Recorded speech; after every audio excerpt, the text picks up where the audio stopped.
They already made their attempt. The people who said you would never become anything.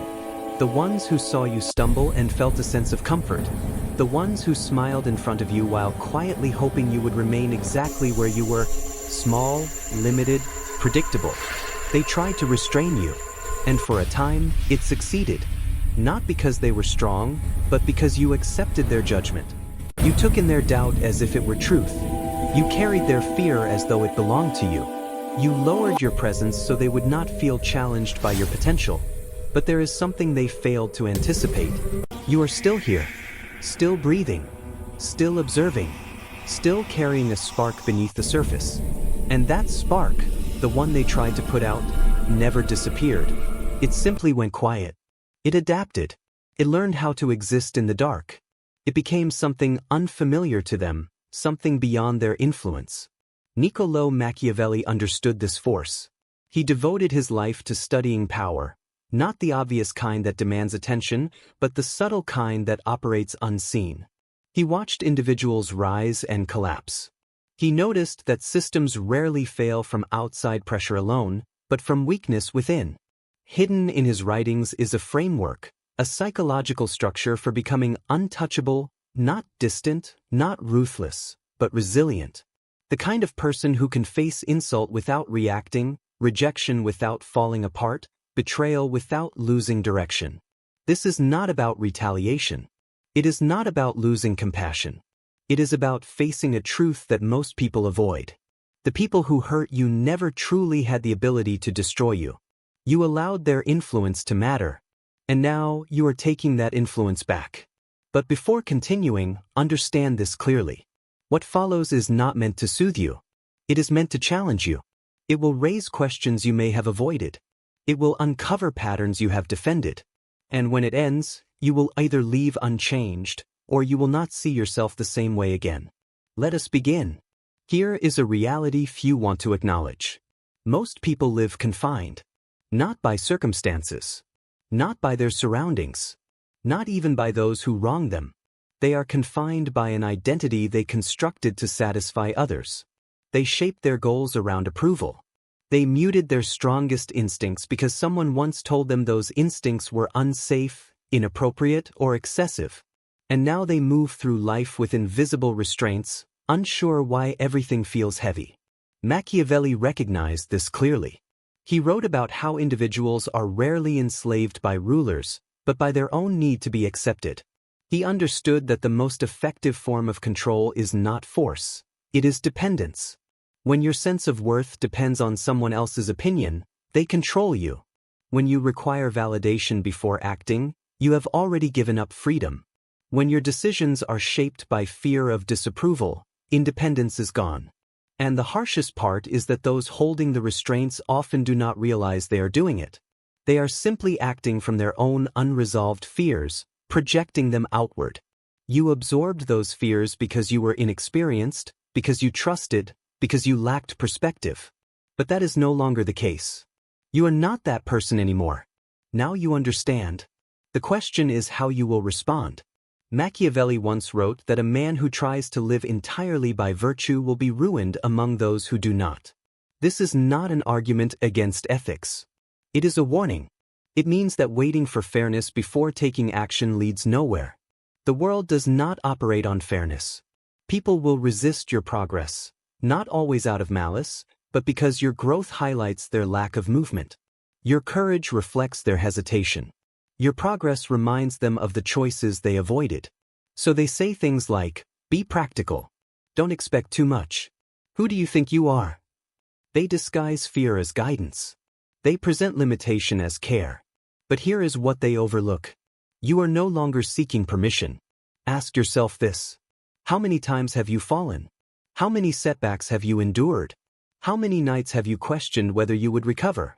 And yet, you are still here. Still standing, still searching, still unwilling to accept stagnation as the final outcome.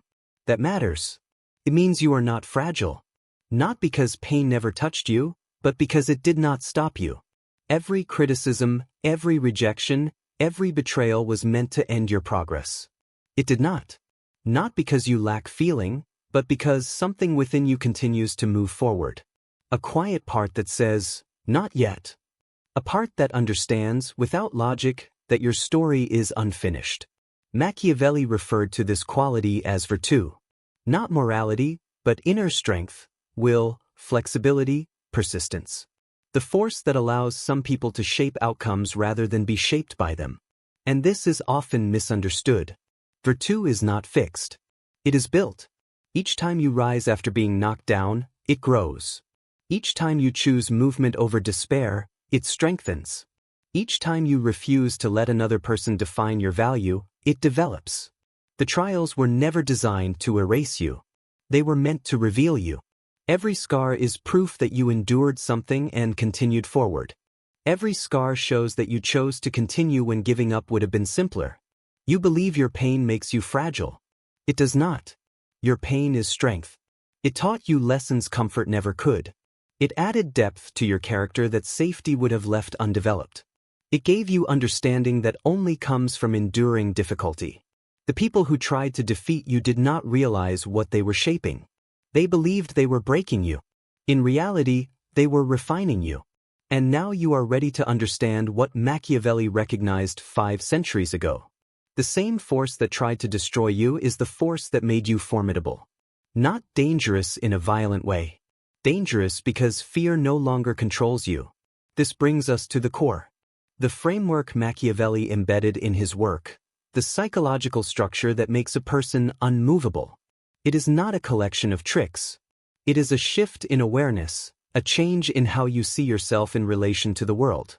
And it starts with one uncomfortable fact. You are alone. Not emotionally. Not socially. Strategically. No one is coming to rescue you. No one will deliver your purpose to you. No one will fight your battles while you stand aside. This is not pessimism. It is freedom. Because the moment you stop waiting to be saved, you begin to save yourself. When you accept full responsibility for your life, you reclaim the power you have been giving away. Machiavelli wrote that those who build their foundation on the people build on unstable ground. He was not saying people lack value. He meant that a life built on approval collapses under real pressure. Your foundation must come from within. Your worth, your direction, your reason for waking up, these cannot be borrowed. They must be claimed, fully and without apology. The second part of the code is this. Emotions are information, not instructions. Most people are ruled by feelings. They feel fear and retreat. They feel anger and react. They feel doubt and stop. Machiavelli understood something else. Emotions are signals. They reveal what is happening internally, but they are not commands. You are not required to follow them. The resilient mind experiences everything but is ruled by nothing. It notices fear without fleeing. It observes anger without acting on it. It recognizes doubt without giving in. This is not repression. It is control. You do not become distant. You become free, free to choose responses instead of being driven by reactions. The third element of the code is the most misunderstood. You must learn to wear masks, not to deceive, but to endure. Machiavelli knew the world does not reward complete openness. It rewards awareness and strategy. The person who reveals everything becomes exposed. The person who holds something back becomes harder to predict. This is not about being false. It is about being selective. You are not required to give everyone access to your inner world. You do not need to explain yourself to those who have not earned trust. You can be warm without being vulnerable to exploitation. You can be kind without being careless. The mask is not dishonesty. It is protection. It is knowing that not everyone deserves full access to you. When you understand this, something changes. Others lose the ability to use your openness against you. They stop finding weak points to exploit. They sense something different, something they cannot easily influence. That is when control shifts. Here is the truth about being unstoppable. It is not about speed. It is not about intensity. It is not about forcing progress through effort alone. It is about inevitability. The unstoppable individual moves like water. When blocked, they do not collide head-on. They adjust. They go around, beneath, or wait. But they keep moving forward. Machiavelli observed this in leaders who endured while others failed. They were not always the strongest or the loudest. They were the most flexible, the most patient, the most willing to change methods without abandoning goals. He wrote that fortune favors the prepared mind. What this means is simple. You cannot control events, but you can control readiness. Most people try to predict outcomes. The Machiavellian mind prepares for many possibilities. It builds alternatives. It develops skills that remain useful in uncertainty. It becomes adaptable in any environment. You cannot stop water. You can only delay it. Eventually, it finds its path. That is what you are becoming. Not a force that breaks barriers instantly, but one that outlasts them. This requires a final shift. You must detach from rigid timelines. Most people quit not because their goal is unreachable, but because it is taking longer than expected. They carry an internal deadline that says, if it hasn't happened yet, it never will. That deadline is false. Time frames are learned, not real. Depth requires patience. Change takes time. Becoming who you are meant to be takes longer than becoming who others expected you to be. Machiavelli did not write The Prince in his youth. He wrote it after exile, imprisonment, and loss of status. He wrote it from collapse. And that work reshaped political thought. Your most important work may come from your hardest period. Your real influence may begin when it feels like everything has ended, if you refuse to stop. Not because of failure. Not because of time. Not because of voices saying you should be further along by now. You are not late. You are in preparation. Now, let us bring this into reality. How do you apply this in real life? How do you take Machiavelli's hidden framework and use it day to day? It begins with auditing your dependencies. Write down every person, every outcome, every external condition you believe you need in order to feel stable. That list shows your restraints. That is where your power is draining. Then ask yourself a simple question. What happens if this disappears? Not to dwell on loss, but to prepare, to separate your sense of stability from anything outside your control. The person who does not rely on externals to feel complete is the person who cannot be easily threatened. Second, you train your response time. Each time something triggers you, notice the pause, the space between what happens and how you react. At first, that space will barely exist. You will respond before realizing you had a choice. But with practice, the pause expands. And inside that space is control. The ability to choose restraint instead of reaction, awareness instead of assumption, strategy instead of instinct. Third, practice strategic invisibility. Stop announcing your plans. Stop explaining your process. Stop trying to justify your value to people who never asked. Let outcomes speak for you. Let silence unsettle those who expected explanation. Let absence create more impact than constant presence ever did. The world rewards visibility, but real power is built quietly, in private effort, unseen discipline, and decisions that draw no applause. Fourth, build your inner council. This includes people, yes, those who challenge and refine you, but also thinkers from the past who left clear guidance behind. Machiavelli is one. Marcus Aurelius on self-control. Robert Greene on strategy. Carl Jung on the shadow. These are not just texts. They are reflections. They reveal parts of yourself you may be avoiding. Return to them when clarity fades. Let their ideas recalibrate your thinking when external pressure tries to distort it. Fifth, and most important, commit to the long game.